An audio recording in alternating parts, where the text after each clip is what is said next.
चलिए तो कंटिन्यू करते हैं। स्प्रिंग मास ऑसिलेटर पर हम लोग न्यूमेरिकल्स को डिस्कस कर रहे थे और अब तक मैं इस पे 2 लेक्चर्स ले चुका हूं, जिसमें I guess I have completed around 16 questions, 16 plus questions.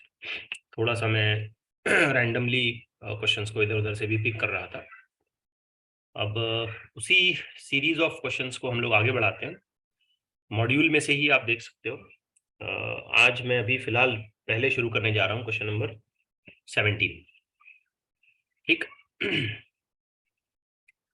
तो क्वेश्चंस को ध्यान से समझिए। हो सकता है कि कुछ एक क्वेश्चंस यहाँ पे आपको थोड़े से लेंदी अपीयर हो, ज़्यादा कंसेप्ट्स का इन्वॉल्वमेंट उसमें हो, बट डेफिनेटली ये हमारे लिए बहुत ज़्यादा यूजफुल होंगे for the preparation of NEET and JEE mains. Okay, so let's continue with question number 17। इसमें हमें ये बताया कि एक ब्लॉक ए है जिसका मास m है and it is hanging from a vertical spring of force constant k and it is at rest. ठीक। अब ये रेस्ट पर है, ये चीज बड़ी इंपॉर्टेंट है यहाँ पे, मतलब कोई खास किस्म का ऑसिलेशन वगैरह यहाँ पे नहीं हो रहा है, it is just at rest. तो पहले बात को केयरफुली समझें कि ये रिजिड सपोर्ट मान लिया जाए, इस पर ये स्प्रिंग मान ली जाए। अब मान लेते हैं कि मैं इस पे एक मास अगर अटैच करता हूं तो स्प्रिंग में थोड़ा बहुत एलोंगेशन होगा और वो फिर मास यहाँ पर आकर के सेटल हो जाएगा लाइक दिस। ठीक है, now this mass is m, having mass m and block to be called as a। अब बाकी की चीजें बाद में पढ़ते हैं। पहले इतनी ही चीज को एनालाइज करते हैं।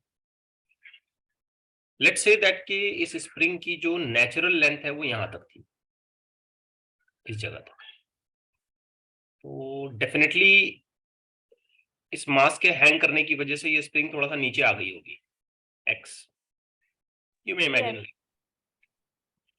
इस ब्लॉक का अपना खुद का वेट है जो हम लोग रिप्रेजेंट कर सकते हैं नीचे की तरफ एज mg, और स्प्रिंग के अंदर एक फोर्स डेवलप हो जाएगा जिसे हम ऐसे एक्सप्रेस कर सकते हैं, that is nothing but equal to kx। तो फिलहाल जो सिचुएशन है जहां पे हमसे ये कहा जा रहा है कि ये ब्लॉक रेस्ट में है, इसका सिंपल सा कंक्लूजन ये निकलता है कि स्प्रिंग के फोर्स ने मास के वेट को बैलेंस कर रखा है। करेक्ट है? Yes sir. यानी कि हम कह सकते हैं कि जो इसमें एलोंगेशन होगा स्प्रिंग में वो mg/k, इतनी मैग्नीट्यूड का एलोंगेशन इसमें आ जाएगा। तो पहली लाइन से हमको ये बात समझ में आई। अब क्वेश्चन का अगला हिस्सा क्या कहता है कि एक और ब्लॉक है हमारे पास B, जिसका मास भी m ही है, सेम मास, मतलब उतना ही मास है जितना A का है, और ये इस ब्लॉक को आकर के कुछ ऐसे स्ट्राइक करता है v वेलोसिटी से। ठीक है, कुछ ऐसी वेलोसिटी से इसको स्ट्राइक किया जाता है, जैसे मतलब इसको यहाँ से दूसरे ब्लॉक को ऐसे हमने ऊपर फेंकना है। जस्ट लाइक इमेजिन करते हैं कि ये मेरा दूसरा ब्लॉक है ऐसा, ये B ब्लॉक, इसको मैं ऐसे ऊपर फेंकूंगा तो ये जाके A को हिट करेगा। समझे बात? यस। अब हमसे ये क्वेश्चन कर रहा है कि उस v वैल्यू ऑफ वेलोसिटी को आप पता करें। ठीक है, जिसकी वजह से स्प्रिंग वापस से अपने नेचुरल लेंथ में आ जाती है, मतलब ये जो सिस्टम है, ये जो ब्लॉक है, ये ऐसे उठ के यहां तक आना चाहिए। तो उस v वैल्यू ऑफ वेलोसिटी को आपको पता करना है। क्लियरिटी आई? यस, समझा नहीं समझा? Yes sir. अब इसे कैसे फिगर आउट करें, ये भी जरा समझना पड़ेगा। तो जो नई डायग्राम हमारी बनेगी ना आफ्टर कोलिजन, वो ऐसी बनेगी कि स्प्रिंग अपनी नेचुरल लेंथ में वापस आ चुकी है, ये ब्लॉक ए है अब, और ये इसके साथ लग करके जो ब्लॉक है हमारे पास, ये ब्लॉक बी है, लाइक दिस, और स्प्रिंग अपनी नेचुरल लेंथ में आ गई है। ठीक है, आ रहा है ना समझ? Yes sir. Yes sir. तो हमें पता करना है कि वो v वेलोसिटी कितनी है जिससे हमने उसको हिट कराया था। ओके, अब इसमें 2-3 कंसेप्ट एक साथ हमको अप्लाई करने पड़ेंगे। सबसे पहले तो देखो यहाँ पे कोलिजन है। ठीक है, अब ये v वेलोसिटी से चल रहा है, ठीक है, v वेलोसिटी से जा करके ये हिट कर रहा है, block of B of mass, same mass strikes block A with velocity V. तो कोलिजन के बाद ये सिस्टम एक अलग वेलोसिटी से ऊपर चलेगी। ऐसा तो नहीं ना कि V से हिट किया तो V से ही ऊपर गए, ऐसा तो नहीं होगा ना? नहीं, वेलोसिटी बदल जाएगी। तो हम ऐसे सोचते हैं कि आफ्टर कोलिजन ये जो सिस्टम है ये कुछ V डैश वेलोसिटी से ऊपर जाती है, और हमें इस बात का यहाँ पे ख्याल रखना चाहिए कि अब इस पूरी सिस्टम का जो टोटल मास है ना वो 2m है। Yes. ठीक है, और इनिशियली जो मास था वो m था, और ऑफ कोर्स वो v वेलोसिटी से चल रहा था। तो सबसे पहली बात आप यहाँ पे समझ लो कि यहाँ पे कोलिजन हो रहा है। अगर कोलिजन कहीं किसी भी सिस्टम में एग्जीक्यूट कराया जाता है तो हमें फंडामेंटली इस बात को याद रखना है कि वहां पे हमें कंजर्वेशन ऑफ मोमेंटम लगाना है। Yes. ये मैंने एलेवेंथ में भी आपको बताया है, फिर भी मैं एलाबोरेट करते जाऊंगा सारी बातें। ये क्लिक हो जाने चाहिए, हमको फौरन हमारे दिमाग में चमकना चाहिए, कोलिजन हो रहा है मतलब कंजर्वेशन ऑफ मोमेंटम होना ही चाहिए। तो let me start writing the solution bye claiming के फाइनली जो मोमेंटम होगा और जो इनिशियल मोमेंटम होगा वो सेम होना चाहिए। अब फाइनल मोमेंटम में ये पूरी सिस्टम चल रही है जिसका मास कितना है 2m, और कोलिजन के बाद इन्होंने एक वेलोसिटी अटेन कर ली, और वो कितनी अटेन कर ली? V dash. v dash. तो मुझे शायद ऐसे लिखना चाहिए, मोमेंटम का मतलब हो गया mass into velocity v dash. अब सोचिए इनिशियली तो ये अकेला ब्लॉक चल रहा है, ये तो अपना रेस्ट पे था, हैंग होकर के रुका हुआ था यहाँ पे, तो ये रेस्ट पे था, ये इनिशियली ये चल रहा है, तो इनिशियल जो मोमेंटम है वो सिर्फ mv होगा। Yes. अब यहाँ थोड़ा सा सॉल्यूशन करने से मुझे पता चलेगा कि फाइनल जिस वेलोसिटी से ये दोनों ब्लॉक का कॉम्बिनेशन मूव करेगा वो v/2 या v/2 है। Yes. ये पहली स्टेप है, यहाँ हमने कंजर्वेशन ऑफ मोमेंटम लगाया। अब बेटा बात करते हैं सेकंड स्टेप पे। सेकंड स्टेप पे क्या हो रहा है कि आप जब इस ब्लॉक को हिट करोगे तो आप क्या करोगे, इस पूरी सिस्टम को थोड़ा सा ऊपर उठाओगे। एक चीज Yes. करेक्ट है, Yes, sir. और दूसरी चीज ये कि आप स्प्रिंग के अंदर जो एनर्जी, पोटेंशियल एनर्जी जमा कर चुके हो, जो पोटेंशियल एनर्जी आपने स्टोर कराई है, ये एलोंगेशन की वजह से पोटेंशियल एनर्जी भी तो स्टोर होगी, Yes. उसको भी आप खत्म करोगे। अब इस पिक्चर को इस तरीके से सोचिए कि मैं जाके हिट करा रहा हूं ब्लॉक, तो यहां इस सिस्टम के पास एक एनर्जी आई, कौन सी एनर्जी आएगी? काइनेटिक। Potential. काइनेटिक, काइनेटिक बेटा, चल रहा है, कोलिजन के बाद चलेगा ना ये काइनेटिक। उस काइनेटिक एनर्जी को दो काम करने हैं। एक काम ये करना है कि इस ब्लॉक को उठा करके ऊपर ले जाना है, मतलब mgh वाली एनर्जी को बैलेंस करना है, एक काम ये करना है। और दूसरा काम ये करना है कि एलोंगेशन की वजह से स्प्रिंग के अंदर जो एनर्जी आ चुकी होगी उसको भी कंपेंसेट करना है। ठीक, तो कोलिजन के बाद जो एनर्जी डेवलप होगी, काइनेटिक एनर्जी, उसे दो काम करने हैं। एक काम ये कि इस ब्लॉक की पोटेंशियल एनर्जी को भी बैलेंस करना है, और स्प्रिंग के अंदर जो पोटेंशियल एनर्जी स्टोर हुई है उसे भी बैलेंस करना है। एक mgh वाली एनर्जी को बैलेंस करना है और एक हाफ kx स्क्वायर वाली एनर्जी को K square. हाँ. Yes, sir. ठीक है, तो मैं एक इक्वेशन लिखने जा रहा हूं, जो मैं बता रहा हूं उसको मैं मैथमेटिकल फॉर्मेट देने जा रहा हूं, जरा ध्यान से देखना। तो मुझे लिखना पड़ेगा हाफ 2m v डैश का square is equal to mgx plus half kx square. आप समझ पाए, नहीं समझ पाए देखें। Yes, sir. एकदम पक्का? Yes. mgx ये यहां से उठ के यहां जाएगा तो इसकी भी पोटेंशियल एनर्जी को अपने को कंपेंसेट करना पड़ेगा ना। Yes. और स्प्रिंग में एलोंगेशन जो आया था उसको भी हम कम कर रहे हैं, तो उसको भी कंपेंसेट करना पड़ेगा। अगर हम ये चाहते हैं कि ये ब्लॉक दोबारा उठ के अपनी ओरिजिनल पोजीशन पे चला जाए, स्प्रिंग नेचुरल लेंथ में आ जाए, बिना एलोंगेशन वाली सिचुएशन में आ जाए, तो ये दो एनर्जीज को हमको कंपेंसेट करना पड़ेगा, इसके बराबर की एनर्जी हमको डेवलप करानी पड़ेगी। सही है? Yes, sir. अब सबसे पहले तो हम देखेंगे बेटा कि ये टू फैक्टर कट गया, और कुछ हल्का फुल्का यहाँ पर सब्स्टिट्यूशन हमें करना है। m v डैश का मतलब है v/2, तो v/2 का मतलब हो गया v square divided by 2 is equal to mgx। x का मतलब यहाँ पे हमारे सामने है mg बाई k प्लस ये हो गया हाफ ये k, अगर मैं गलत नहीं हूं तो m square g square divided by ये फिर एक बार हो गया k का square. Sir, V square by 4. हाँ v/2 है ना। Okay, thank you for correction. तो यहाँ पर ये हो जाएगा v²/4। बस काम खत्म। जितने चीजें आप यहाँ पर इवेल्युएट कर सकते हैं उसको इवेल्युएट कर लें, वेलोसिटी की इक्वेशन आपकी आ गई। The first thing I will see that कि यहाँ से m फैक्टर, यहाँ से m फैक्टर और ये एक m फैक्टर की पावर जो है कॉमन लेकर के कैंसिल कर दें, ये k और ये कॉमन लेकर के कैंसिल कर दें। थोड़ा बहुत अगर मैं इसको सिंप्लीफाई कर दूं तो मैं लिखूंगा v²/4 इज इक्वल टू, ये हो गया बेटा mg² divided by k plus ये भी हो जाएगा mg² डिवाइडेड बाई 2k। ठीक है। हम चाहे तो mg²/k कॉमन ले सकते हैं, 1/4 1/4 सॉरी 1/2 1/2 के हिसाब से हो जाएगा 3/2। तो अगर मैं गलत नहीं हूं तो ये हो गया v² divided by 4 is equal to mg²/2k। v² divided by 2k। Correct है। Yes sir. ये 2 फैक्टर और यहाँ से ये 4 फैक्टर भी काट करके हम 2 कर देते हैं, तो फाइनल मेरे हिसाब से इसकी जो इक्वेशन बनने वाली है वो ऐसी बनेगी, v² is equal to 6 k, यानी कि v is equal to 6m/k, ये फैक्टर चला जाएगा अंडर रूट में और इसके बाहर आ जाएगा जी। यस। ये आपका एक्सपेक्टेड आंसर है। मैं थोड़ा सा यहाँ पर वीडियो को पॉज करता हूँ, आप फिर एक बार इसको देखें और कोई डाउट है तो पूछें मुझे। ओके, तो मैं समझता हूँ इसमें कोई डाउट बाकी नहीं रह गया। आप आगे कंटिन्यू करें। यस सर, वो हाफ 2mv² कैसे है? हाफ 2mv², ये पोटेंशियल, ये काइनेटिक एनर्जी का फॉर्मूला है, हाफ मास इनटू वेलोसिटी का स्क्वायर, काइनेटिक एनर्जी।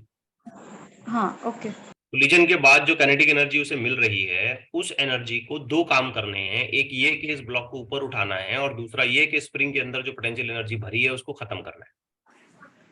तो जो काइनेटिक एनर्जी यहां से ये लेकर के चलेगा वो अगर इस mgh हाइट उस पोटेंशियल एनर्जी और हाफ kx यानी कि स्प्रिंग के अंदर भरी हुई पोटेंशियल एनर्जी के बराबर होगा, तभी ये पॉसिबल है कि ये मास अपनी ओरिजिनल लेंथ पर चला जाए, सॉरी ओरिजिनल पोजीशन पर चला जाए और स्प्रिंग नेचुरल लेंथ में आ जाए।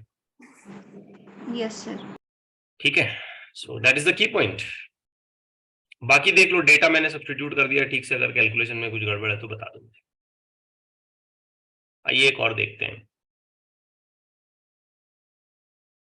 बहुत स्लो चल रहा हूं मैं ऐसे देखा जाए तो। In the following arrangement, if the spring placed at its natural length is compressed by 3 centimeter, तो 3 सेंटीमीटर से हमने स्प्रिंग को कंप्रेस किया एंड देन रिलीज्ड, छोड़ दिया उसको। Find the maximum distance the block will travel from its present position. Present position से block कितनी दूर ज्यादा तक जा सकता है। अब यहां क्वेश्चन में एक ट्रिक है कि ये जो सरफेस है ये फ्रिक्शन वाला सरफेस है और इसमें फ्रिक्शन है 0.5। अब ऐसे सोचो कि अगर ये नेचुरल लेंथ में है स्प्रिंग, यहाँ पर ये ब्लॉक की ओरिजिनल पोजीशन है x इक्वल टू 0 वाली, और यहां से पीछे अगर मैं इसे 3 सेंटीमीटर पुश करता हूं तो लॉजिकल है कि ये यहाँ पर भी 3 सेंटीमीटर जाना चाहिए। यस लॉजिकल है ये, जितना आप स्प्रिंग को पीछे की तरफ पुश करेंगे स्प्रिंग उतना ही आगे की तरफ जाएगी और उसी तरीके से उसका ऑसिलेशन पूरा होगा। ऐसा कब हो सकता है? जब ये सरफेस स्मूथ है, फ्रिक्शनलेस है।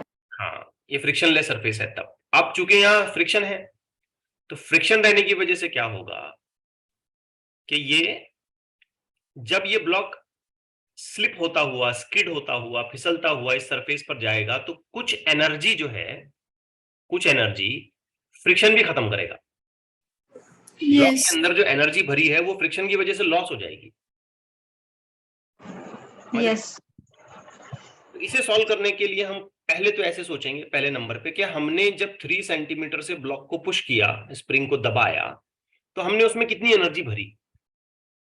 ठीक है, let's try to evaluate that part कि हम उसमें कितनी एनर्जी को फिल कर रहे हैं, और जाहिर बात है वो जो एनर्जी होगी वो पोटेंशियल कहलाएगी। Yes sir. और उसका आंसर आ जाएगा हाफ के एक्स का स्क्वायर, बराबर। So this is going to be half k का वैल्यू, जैसे ही डेटा हमको डायग्राम में देखते समझ आता है 50 है, और ये x का मतलब हो गया 3 × 10⁻2 एंड देन इसका स्क्वायर। कैलकुलेशन पूरा करते हैं। ये हाफ में मेंटेन करता हूं, ये 50 भी मेंटेन करता हूं, ये हो गया 9 × 10⁻⁻4। अब इसे सॉल्व करिए और मुझे बताइए कि हमने जब 3 सेंटीमीटर से उसे पुश किया तो हमने उसमें कितनी एनर्जी को फिल किया।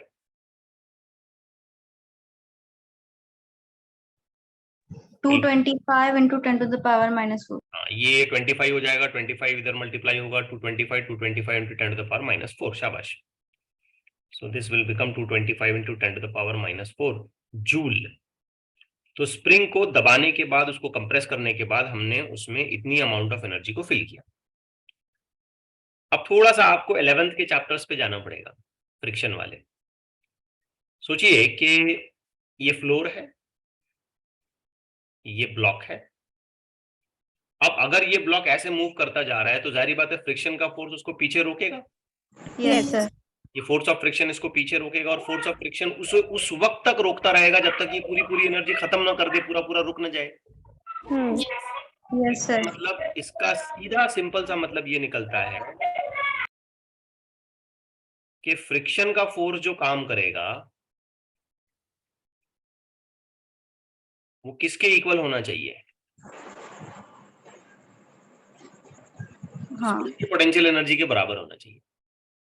उस वक्त तो उसको रोकता रहेगा ना वो. Yes, sir. ठीक है. फ्रिक्शन वाला फोर्स उसे कब तक रोकेगा? कब तक फ्रिक्शन का फोर्स काम करता रहेगा? जब तक पोटेंशियल, जब तक वो रुकता नहीं है. अच्छा, ब्लॉक कब तक चलता रहेगा? जब तक उसमें एनर्जी है. एनर्जी है. हाँ. ठीक है. अब हमने ब्लॉक को दबाया, स्प्रिंग के अंदर एनर्जी आ गई. स्प्रिंग क्या कोशिश कर रही है कि आगे पुश करें, है ना, ब्लॉक को आगे पुश करें. और फ्रिक्शन का फोर्स क्या कोशिश कर रहा है कि ब्लॉक को रुकाए. तो फ्रिक्शन का फोर्स तो रुकाता जाएगा. कब तक रुकाएगा? जब तक वो स्प्रिंग की सारी एनर्जी को खा के खत्म ना कर जाए. Yes sir. बिल्कुल बेसिक से समझो चीजों को, है ना. यस.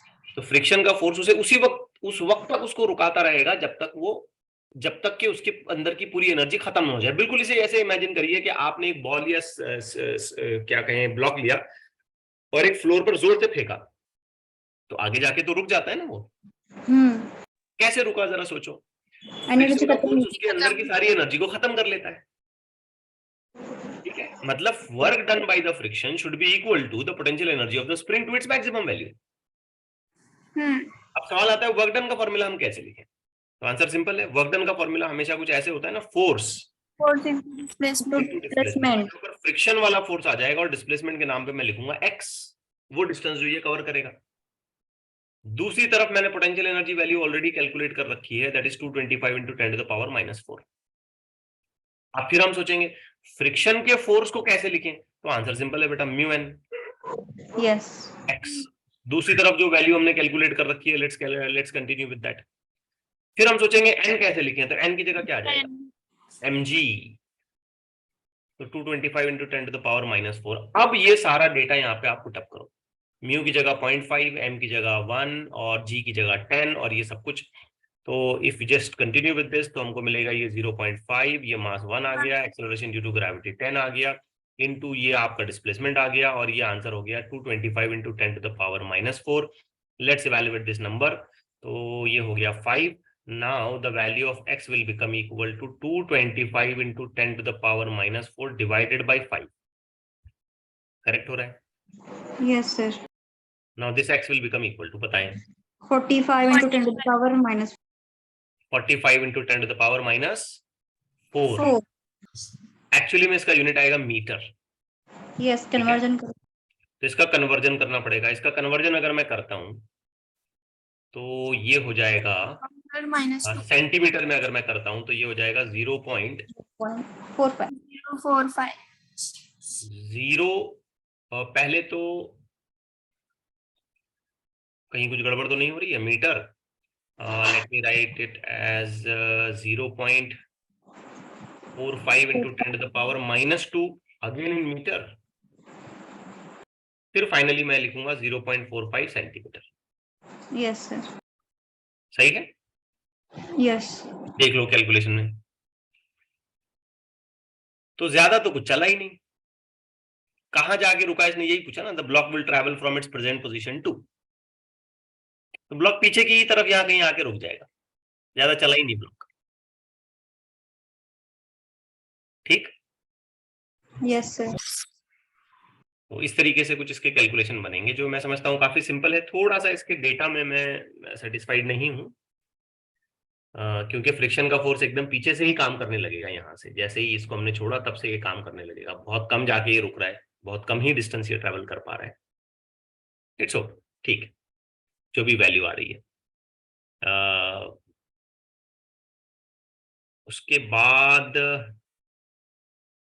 ये एक्चुअली अपनी ओरिजिनल पोजीशन में भी नहीं आएगा, देखा जाए तो उससे भी कम पे। उससे भी कम पे, क्योंकि ये 0 है, 0 से हमने 3 सेंटीमीटर पीछे खींचा था। अब जब छोड़ा तो सिर्फ कितना आगे चला, 0.45 सेंटीमीटर आगे चला। मतलब अभी स्प्रिंग में कंप्रेशन ही रहेगा, तभी आके रुक जाएगा यहाँ पीछे। इट्स ओके, ठीक है। थोड़ा क्वेश्चन को और बेटर तरीके से फ्रेम किया जा सकता था, बट इट्स ओके, ठीक है। चलिए थोड़ा और आगे बढ़े। Yes sir. चलिए अच्छे से प्रैक्टिस करें इन क्वेश्चंस को, और ज्यादा टफ बनाने की जरूरत नहीं है। इतने भी क्वेश्चंस अगर आप ठीक ठाक तरीके से कर लेते हो तो काफी हो जाएगा।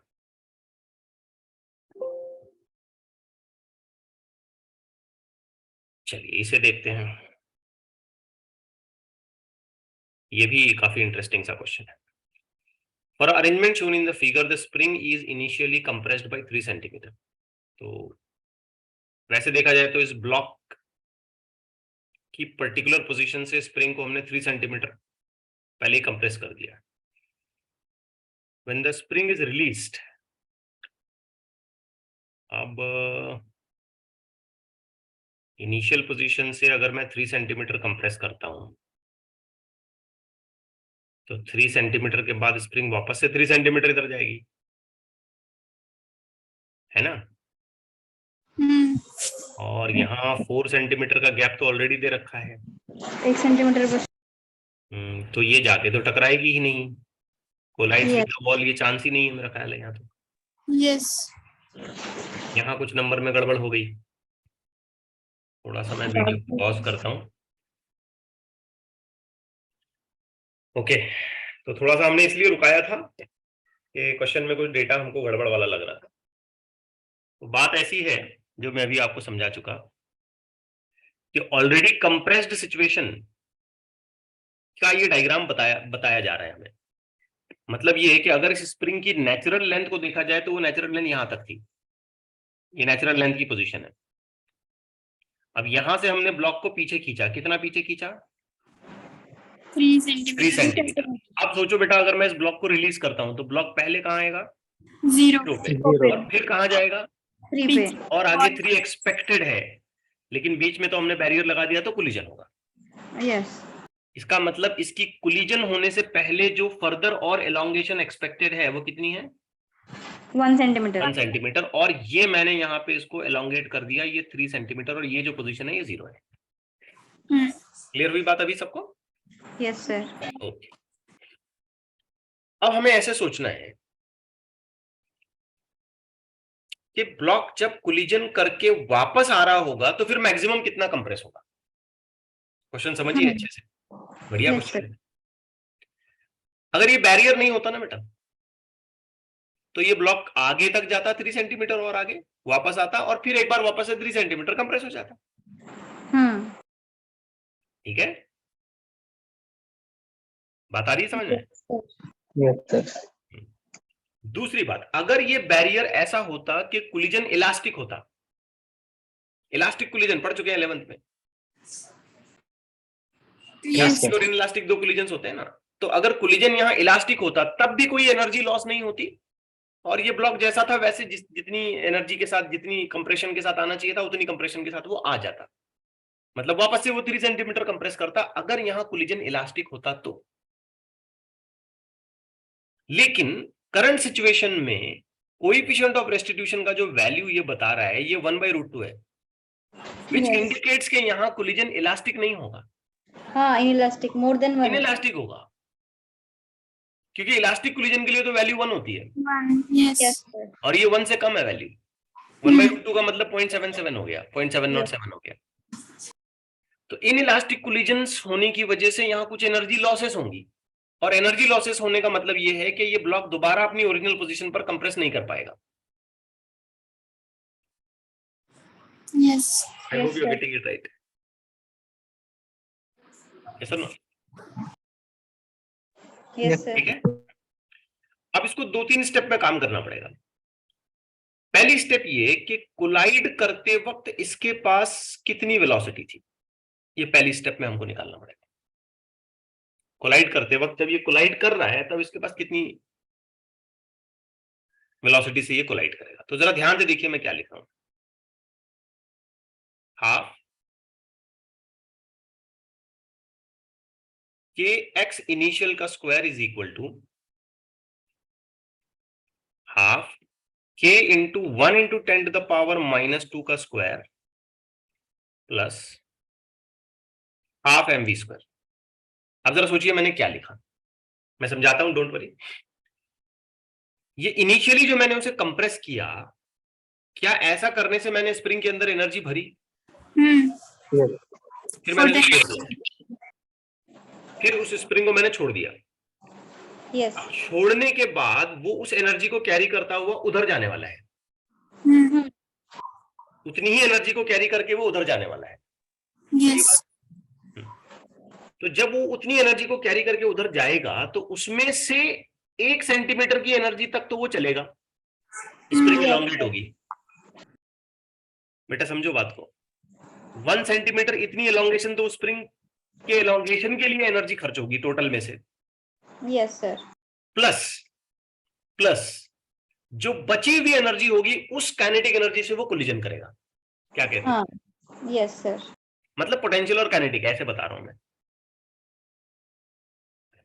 ये स्प्रिंग की पोटेंशियल एनर्जी और ये काइनेटिक एनर्जी, समझो बेटा बात को। यस सर, नहीं आया समझ में? समझा। पक्का every one of you? Yes sir, देखो हमने स्प्रिंग को दबाया, जब हम स्प्रिंग को कंप्रेस कर रहे हैं तो मानो जैसे हम उसके अंदर एनर्जी भर रहे हैं। तो ये इनिशियल कंप्रेशन जो है 3 सेंटीमीटर का देके हमने स्प्रिंग को भरा। अब क्या हुआ? छोड़ दिया। छोड़ने के बाद स्प्रिंग मीन पर आई। अब वो एनर्जी यहां पे यूटिलाइज होगी आगे। तो उस एनर्जी का 1 सेंटीमीटर एलोंगेशन होने तक कुछ हिस्सा खर्च हो गया। हाफ के एक्स स्क्वायर 1 सेंटीमीटर एलोंगेशन होने तक कुछ हिस्सा खर्च हो गया बेटा, समझो बात को। यस प्लस कुछ और बची होगी ना, क्योंकि उधर तक तो 3 सेंटीमीटर तक की थी। तो जो बची होगी वो किस में कन्वर्ट हो जाएगी? काइनेटिक। और उसी काइनेटिक एनर्जी से उसका धक्का लगेगा, कोलिजन होगा। आई होप आप समझ पा रहे हैं, मैं बहुत बहुत स्लो जा रहा हूं। एक तो हम ऑनलाइन चल रहे हैं और ऊपर से क्वेश्चंस थोड़े से इंटरेस्टिंग भी हैं। तो आइए इसको निपटाते हैं। तो ये हो गया हाफ के का वैल्यू आप डायग्राम में देखें 10 to the power 4, 3 into 10 to the power -2 का स्क्वायर इज इक्वल टू ये हाफ, ये 10 टू द पावर 4 और आगे ये मैंने लिख दिया 1 इंटू 10 टू द पावर -2 का स्क्वायर प्लस हाफ मास कुछ दिया है 1 किलोग्राम। यस चलो 1 किलोग्राम इनटू जो कुछ भी वेलोसिटी से वो जाके हिट करेगा, जो भी वेलोसिटी रहेगी जाके वो हिट करेगा। ये समझा मैंने इसको दो हिस्सों में क्यों बांटा? ये एक 1 सेंटीमीटर एलोंगेशन प्लस आगे का काइनेटिक एनर्जी जिससे वो जाके हिट करेगा। यस चलिए कैलकुलेशन पूरा करते हैं। जब हम कैलकुलेशन पूरा करेंगे तो ये 10 टू द पावर +4 -4 कट जाएगा, ये हो जाएगा 3/2। आई होप समझ रहे हैं आप। यस ये 10 टू द पावर +4 -4 कट जाएगा, ये हो जाएगा हाफ प्लस ये हो जाएगा v² डिवाइडेड बाई 2 पूछा जाए तो। ठीक है, यस सर, करेक्ट है? नहीं 3 नहीं, ये तो 9 होगा ना बेटा, ये 9 होगा ना, 9। हाँ 3 का स्क्वायर। ठीक, देख लो सही से कर रहे हैं नहीं कर रहे हैं। यस सर, हाफ के एक्स स्क्वायर हाफ mv का स्क्वायर। ठीक है चलो, बाई टू फैक्टर कट गया, v² का आंसर हमें मिला 9, v3 यानी कि v का आंसर हमको मिलता है यहाँ से 3 सेंटीमीटर 3 मीटर पर सेकेंड। थोड़ा सा मैं वीडियो को पॉज करता हूँ, आप देखो जरा कैलकुलेशन सही किया क्या, कुछ गड़बड़ है क्या, कुछ बात समझ में नहीं आई तो। So we find a correction here, है ना। देखो 2 काट दिया ना हमने, ये 2 काट दिया, तो इधर क्या बचा 9, इधर बचा ना 1, इसको कौन लेगा? ये बन जाएगा उधर। 9 - 1 कितना हो गया? 8। √8 मतलब हमको मिल रहा है पहले v is equal to under root में 8 2√2 मतलब 2√2। बढ़िया, चलिए फिगर आउट हो गया, जो गलती थी फिगर आउट हो गई। अच्छा वर्ड, वक्त रहते फिगर आउट हो गई। तो ये पहली इसकी स्टेप हो गई। अब हमें इससे ये पता चला कि ये ब्लॉक कितनी वेलोसिटी से जाके हिट कर रहा है। हमारा काम तो आगे बहुत है, हमें ये निकालना है कि जब वो पलटेगा तो पलटने के बाद कंप्रेस कितना करेगा। तो स्टेप नंबर 2 में हमें ये पता करना होगा कि वो कितनी वेलोसिटी से पलटेगा। अब मेरे क्वेश्चन का आंसर करिए, अगर यहां कोलिजन परफेक्टली इलास्टिक होता तो वो कितनी वेलोसिटी से पलटता? 1। क्या बात कर रहे हो, इलास्टिक कोलिजन। परफेक्टली इलास्टिक बोल रहा हूं मैं। थोड़ा आंसर्स ऐसे दें यार जो मुझे भी मजा आए पढ़ाने में। अगर ये परफेक्टली इलास्टिक कोलिजन होता तो कितनी वेलोसिटी से पलटता? 3 कहां से आ रहा है यार? जितनी वेलोसिटी से जाएगा उतने से पलटेगा ना। 3 कहां से ला रहे हो नंबर? फिर पूछ रहा हूं, अगर ये परफेक्टली इलास्टिक कोलिजन होता तो कितनी वेलोसिटी से पलटता? जितनी वेलोसिटी से हिट करता। वेरी गुड, जितनी वेलोसिटी से हिट करता क्या उतने से ही पलटता? Yes sir. गर्ल्स क्या क्या बोल रहे हैं? 1 3 5 नंबर्स गिनती गिन रहे हैं। क्लियर हुई बात? Yes, sir. If it is to be a perfectly elastic collision, no losses of energies, coefficient of restitution is 1, then it will rebound with the same velocity with which it is collide. Okay? Yes sir. But now in the current situation, क्या ये perfectly elastic collision है? नहीं है, because we have certain coefficient of restitution which is less than 1. तो definitely ये कुछ और velocity से पलटेगा। बात समझ रहे हो? Yes sir. किसी और वेलोसिटी से ये बाउंस बैक करेगा। तो सेकंड स्टेप में हम लोग ये निकालेंगे कि भाई ये कितनी वेलोसिटी से बाउंस बैक करेगा। तो इसका आंसर है v dash is equal to e into v. याद करो 11th में पढ़ चुके हैं। Yes, sir. ऐसे केसेस में पढ़ा चुका हूं आपको। फ्लोर पर एक बॉल छोड़ दिया मैंने, बॉल जा रहा है, टकरा रहा है, कोलिजन हो रहा है। कोलिजन के बाद कितनी वेलोसिटी से बाउंस करेगा? ev। Yes sir. नहीं आता है तो याद करो, coefficient of restitution is equal to the velocity of separation divided by velocity of approach. Yes. Yes sir. अभी शॉर्टकट तो मैं जाके आपको रिकॉल करने के लिए बोलूंगा। बहरहाल रिकॉल हो गया मान लेते हैं। हो गया रिकॉल सही में, सच्ची में? Yes, sir. Yes sir. So v dash is equal to e का वैल्यू क्वेश्चन के डेटा में बताया गया 1/√2 और वेलोसिटी जिससे वो टकरा रहा है वो हमने फाइंड आउट की 2√2। तो हमने देखा यहां से ये √2 फैक्टर कट गया और हमें v डैश जो मिला वो मिला 2 मीटर पर सेकेंड। अब देखो आपको खुद ही समझ में आ जाएगा कोलिजन कितनी वेलोसिटी से किया? 2√2 और रिटर्न कितने से हुआ? 2 कितने से रिटर्न हुआ? से 2 से। कम हो गई वेलोसिटी। वेलोसिटी कम होने का मतलब ये है कि अब ये उधर और ज्यादा कंप्रेस नहीं हो पाएगा। बराबर 3 सेंटीमीटर का कंप्रेशन ये नहीं ले सकता। Yes. sir. अब जो कहानी तुमने यहां बताई थी ना उसका उल्टा सोचो। उसका उल्टा सोचो। इस वॉल से अब ये ब्लॉक निकल रहा है तो कौन सी एनर्जी लेके निकलेगा? पलट रहा है, पलट के काइनेटिक एनर्जी लेके निकल रहा है। उस काइनेटिक एनर्जी का कुछ हिस्सा खर्च हो जाएगा ये 1 सेंटीमीटर की कंप्रेशन में। हाँ. और जो बचा हुआ हिस्सा है उसके आगे यहां कंप्रेस कराएगा उसको। कंप्रेशन में होता गया। समझ आ रही है बात? तो 3 तरीके की एनर्जीज यहां पे हमें मेंशन करनी पड़ेंगी। पहली जो काइनेटिक एनर्जी से ये बाउंस हुआ, दूसरी ये कंप्रेशन वाली एनर्जी भी इसको अवेलेबल हो जाएगी और उसके बाद फिर ये आगे 0 से आगे कंप्रेस करेगा। क्या मेरी बात समझ पा रहे हो? Yes, sir. लॉजिकली बोलो, क्या ये 0 के आगे वापस से पूरा 3 तक जाएगा? नहीं जाएगा। बिल्कुल सही। क्यों नहीं जाएगा? वेलोसिटी कम है। क्योंकि हाँ, बाउंस होने के बाद उसकी वेलोसिटी थोड़ी सी कम हो गई है। कोलिजन के बाद उसकी वेलोसिटी थोड़ी सी कम हो गई है।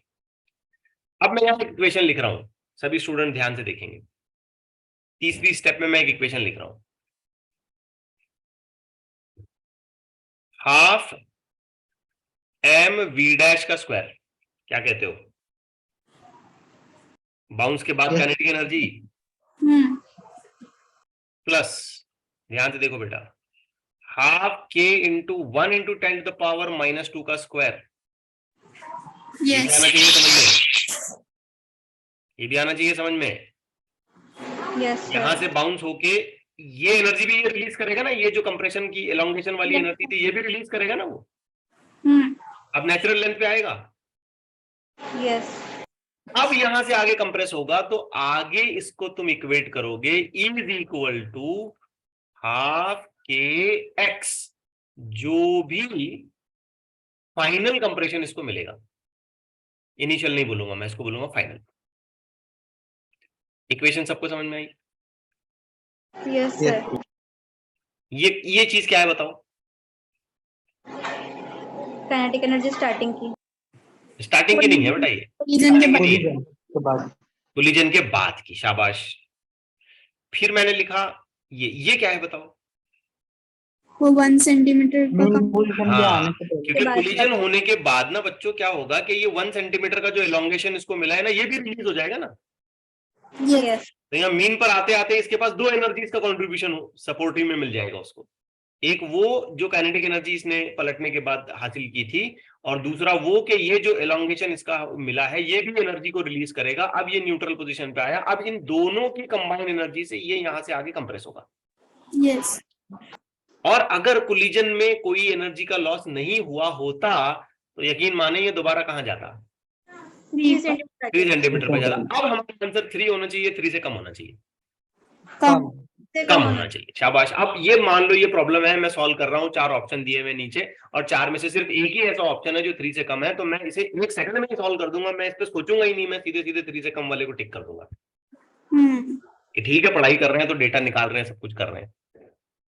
4 में अगर कुछ ऑप्शन ऐसे दिया, मान लो उसने 3, 4 और 5 और कुछ 2 पॉइंट समथिंग ऐसा, तो मैं बिना देखे सीधे सीधे 2 पॉइंट वाले को आंसर को टिक कर दूंगा, ज्यादा सोचूंगा ही नहीं, क्योंकि लॉजिकली समझ में आ रहा है आगे कोलिजन में एनर्जी लॉस होनी है और वापस वहां नहीं आना है जहां से निकला था। क्या Yes. कहते हो?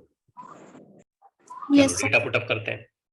तो ये हो गया बेटा अपना हाफ, ये मास 1 किलोग्राम, पलटने के बाद इसकी वेलोसिटी थी 2 का स्क्वायर करना पड़ेगा, ये हो गया हाफ, ये के है 10 टू द पावर 4 अगर मैं गलत नहीं हूँ, 1 इंटू 10 टू द पावर -2 का ये वापस से स्क्वायर करो, ये हाफ, और ये फिर एक बार लगाओ 10 टू द पावर 4, ठीक है। Yes sir. और ये जो भी है एक्स फाइनल का स्क्वायर, ठीक। तो इधर क्या बचा 2 प्लस इधर क्या बचा हाफ 1/2. इज इक्वल टू ये 1/2 into 10 to the power 4 into ये एक्स फाइनल, इसका स्क्वायर करो, इधर हो जाएगा 3/2 is equal to 10 to the power 5/2. Sorry 5/2, sorry mistakes हो रही है बार बार, 5/2 करेक्ट है। लेट्स मेक अ करेक्शन, ये हो गया 5/2 इनटू ये जो भी हमारा एक्स फाइनल है उसका स्क्वायर, ये 2 कट गया, तो एक्स फाइनल का स्क्वायर हो गया 5 इंटू 10 टू द पावर -4। -4. क्या कहते हो? Yes, sir. Yes. therefore x final is equal to under root में 5 into 10 to the power -4, x final is equal to 2.2 मेरे ख्याल से आ जाएगा into 10 to the power -2 metre, यानी कि x final is equal to 2.2 centimetre, ठीक है। Yes, sir. तो सिंपली वही अंदाजा जो हमारा था वो सही निकला, है ना। क्वेश्चन मजेदार, Yes. Yes sir. ठीक है। चलिए एक और देखें, Yes. आज के लिए लास्ट। ज्यादा मैं लंबा चौड़ा नहीं कर रहा हूँ, वेकेशन है उसको एंजॉय करते हुए अपन सब्जेक्ट को पढ़ रहे हैं, ठीक है। पूरी वेकेशन में अगर हम ये एक चैप्टर अच्छे से इत्मीनान से कर लें, भले नंबर ऑफ लेक्चर्स बढ़ जाए कोई प्रॉब्लम नहीं है, तो हमारे लिए ये फायदा होगा कि हम किसी भी वैरायटी ऑफ क्वेश्चन को एग्जामिनेशन में अच्छे से हैंडल कर पाए। बट हावेवर वेकेशन होते होते हम दूसरा चैप्टर भी इंशाल्लाह शुरू कर लेंगे, ओके। और खास करके यहाँ मैं नंबर ऑफ क्वेश्चंस को रिस्ट्रिक्ट कर रहा हूँ, 5-6 ही आपके सामने रख रहा हूँ, ताकि आप इनको बाद में अच्छे से प्रैक्टिस करें और हर एक क्वेश्चन में जो दिए गए कंसेप्ट्स हैं आप उनको अच्छे से अप्लाई कर पाए। समझने में कोई दिक्कत नहीं हो रही ना, आ रहा है ना समझ में अच्छे से? Yes. ओके। चलिए क्वेश्चन 20 देखते हैं। इसमें हमको एक स्मूथ ट्रैक दिया है ऐसा, तो स्मूथ ट्रैक देते ही फ्रिक्शन वाला मामला तो फंडा खत्म हो गया, फ्रिक्शन का कोई रोल नहीं आएगा, कोई एनर्जी लॉसेस एक्सपेक्टेड नहीं है। फिर एक ब्लॉक है जिसका मास m है, इसको स्प्रिंग के अगेंस्ट पुश किया जिसका फोर्स कांस्टेंट k है, और फिर उसके बाद छोड़ दिया, रिलीज्ड। तो ये ब्लॉक स्प्रिंग से फ्री है, ये समझिए आप, मतलब ब्लॉक स्प्रिंग के साथ अटैच नहीं है, स्प्रिंग को टच करके रखा हमने, फिर ब्लॉक को दबाया और छोड़ दिया, तो क्या होगा, क्या ये ब्लॉक फायर हो जाएगा? Yes. बिल्कुल Yes. वैसे जैसे एक बो एंड आरो का अरेंजमेंट हो जाता है, या बिल्कुल वैसे जैसे एक काइंड ऑफ टॉय गन वगैरह होती है जिसमें हम स्प्रिंग पुश करते हैं और फिर छोड़ देते हैं, तो फायर होती है चीज। तो ये ब्लॉक हो जाएगा फायर। अब इस क्वेश्चन को दो तरीके से डिजाइन किया जा सकता था। पहला तो ये कि सरफेस पर फ्रिक्शन ले आते और फिर ये पूछते कि ब्लॉक कितनी दूर तक जाएगा। इस तरीके का प्रॉब्लम अभी अभी हमने किया है ना। Yes, sir. दूसरा ये, इसमें इन्होंने बड़ा अजीब सा मामला किया कि इन्होंने सरफेस पे तो फ्रिक्शन नहीं लाए, लेकिन इन्होंने बोला कि ये जो ट्रैक है ये कर्व्ड है, ऐसा सर्कुलर है। तो इन्होंने हमसे ये कहा कि find the compression in the spring, तुम स्प्रिंग को कितना दबा रहे हो, स्प्रिंग में कितना कंप्रेशन ला रहे हो, उसमें कितनी एनर्जी भर रहे हो, so that the block passes the track, block इस ट्रैक पर पास होता है with a force mg when it reaches at point p। Point p पर जब ये ब्लॉक पहुंचता है तो ट्रैक पर ये फोर्स लगाता है mg। अब आप बोलेंगे सर ट्रैक पे फोर्स लगा रहा है, इसका क्या मतलब है? देखो, जो बॉडी जिस सरफेस के साथ कांटेक्ट में आती है तो कांटेक्ट का एक फोर्स बनता है, याद है, नॉर्मल रिएक्शन बोलते हैं उसको। Yes. Yes. Yes, sir. तो यहां पर जब ये ब्लॉक पहुंचेगा, ये जो रेड डॉट मैंने लगाया यहां पर, तो इसका जो नॉर्मल रिएक्शन बनेगा, Perpendicular some. यस, तो क्वेश्चन सजेस्ट कर रहा है कि वो नॉर्मल रिएक्शन किसके इक्वल होना चाहिए? Mg. mg। Mg. ज्यादा भी हो सकता है, अगर तेजी से चला ब्लॉक तो ज्यादा भी हो सकता है, कम भी हो सकता है अगर स्लो चला तो, या हो सकता है कि वहां तक वो पहुंचे ही ना, डिपेंड करता है। चलो खैर, ज्यादा इसमें और वैरायटी ऑफ क्वेश्चन को जो हम डिस्कस करेंगे सर्कुलर मोशन में, जबरदस्त क्वेश्चन आएंगे वहां पे। फिलहाल तो ये स्प्रिंग के रिलेशन में हम इसको समझने की कोशिश कर रहे हैं। अब मुझे एक बेसिक बात बताओ बेटा, जब ये ब्लॉक इस ट्रैक पे चल रहा है तो वो किस तरीके का मोशन परफॉर्म कर रहा है? Circular motion.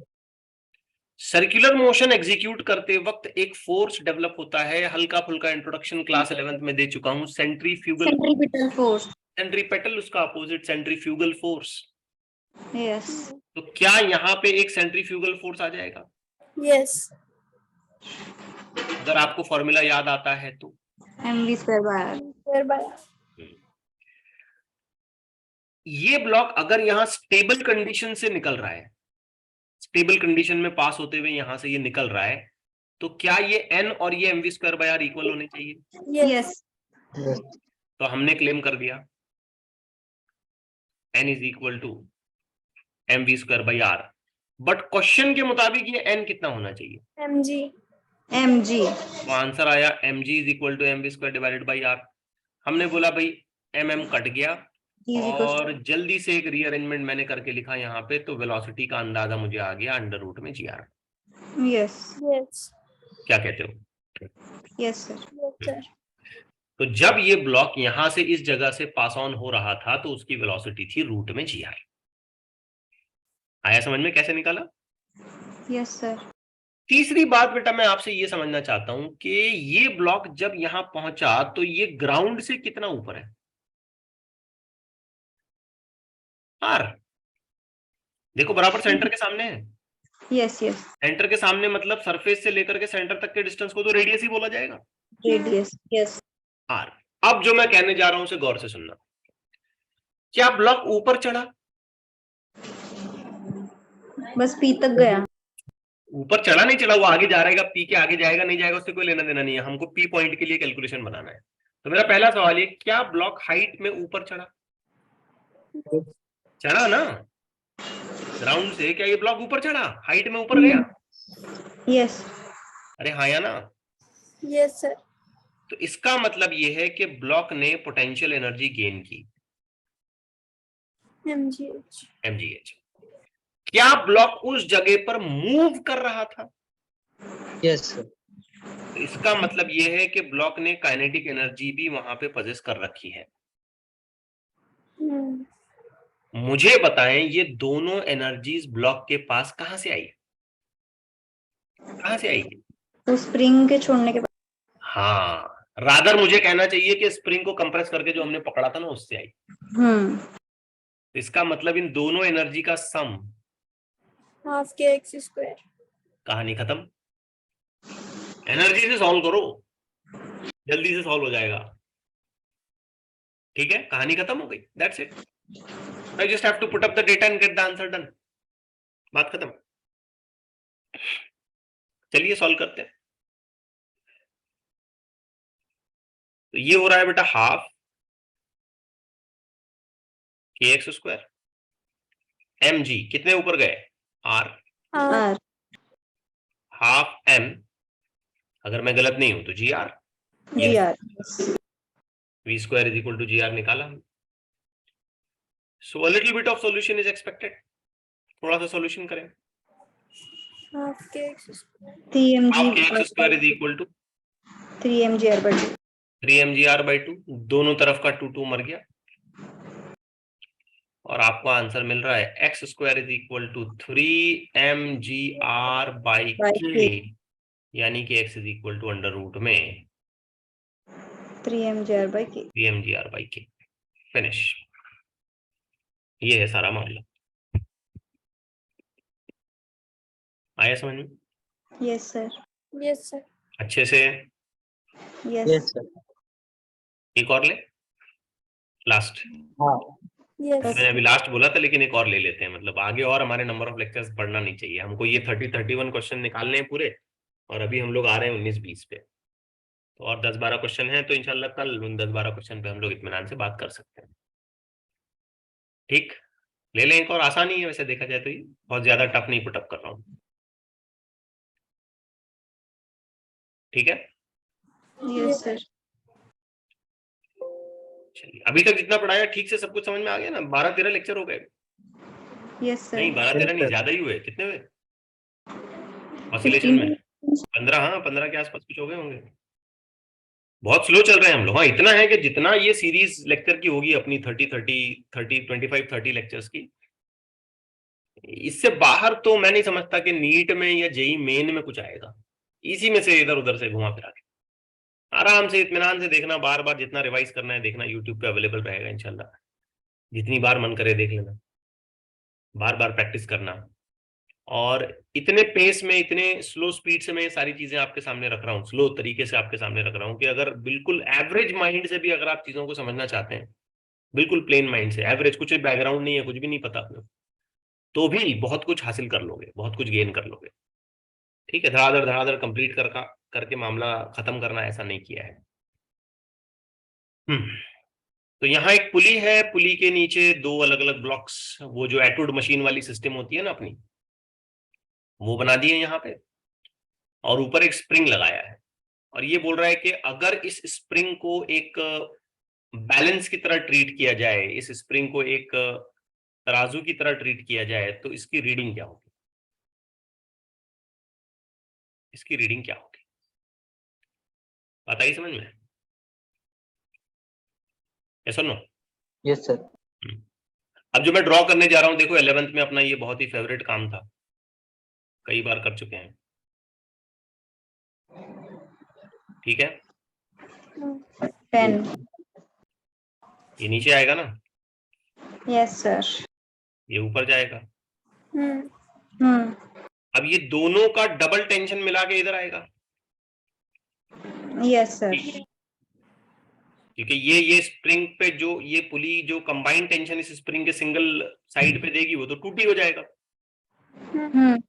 इसका सीधा सा मतलब ये है कि रीडिंग ऑफ द स्प्रिंग क्या है? टूटी। याद रखिए, स्प्रिंग पर जो टेंशन आया वो स्प्रिंग की रीडिंग 11 में कर चुके हैं। लॉज ऑफ मोशन में ऐसे प्रॉब्लम हैंडल किए हैं हमने, यस सही सर। बात नहीं है? अब फटाफट तेजी से मुझे बताओ, 2 इक्वेशंस क्या लिखूंगा मैं? वैसे डायरेक्ट भी कर सकते हैं उसको, नेट एफर्ट्स के हिसाब से नेट हाँ। एफर्ट 40, 40 by टोटल मास 6, 6, हाँ। आंसर आएगा एक्सेलरेशन इज इक्वल टू 40/6। खेल खत्म, है ना। लेकिन चलो पूरा करते हैं, थोड़ा 11th का रिवीजन भी हो जाएगा, एक साल हो गया ना। बताओ यहाँ दो इक्वेशन बताओ कैसे लिखेंगे। 5 is equal to 50 is minus equal to 50 very plus good, t. 5a is equal to 50 minus t. और दूसरी वाली इक्वेशन क्या है अपनी, 1a 1a is equal to t is equal minus to 10. T minus 10। चुपचाप से दोनों इक्वेशन को मैंने ऐड किया, 6a is equal to 50 minus 40 कितना हो गया, 10। एक्सेलरेशन हो गया 40/6। 6. चलिए अब दोनों में से कोई भी एक इक्वेशन ऊपर उठा के पुटअप कर लिए यहाँ पे। 1a is equal to t minus 10, a का वैल्यू जैसे मुझे बताया 40/6 is equal to t minus 10, t is equal to 40/6 plus 10, t is equal to 100/6। सही जा रहा है। Yes, sir. अब स्प्रिंग की रीडिंग में तो मैंने आपको अभी भी बता दी कितनी हो गई, 2t। 2t तो 2 इंटू टी, टी का वैल्यू कितना बताया तुमने, 6. 100/6, यानी कि टोटल आंसर आया 100/3 न्यूटन। That's it. आसान था, Yes. ये सुनो।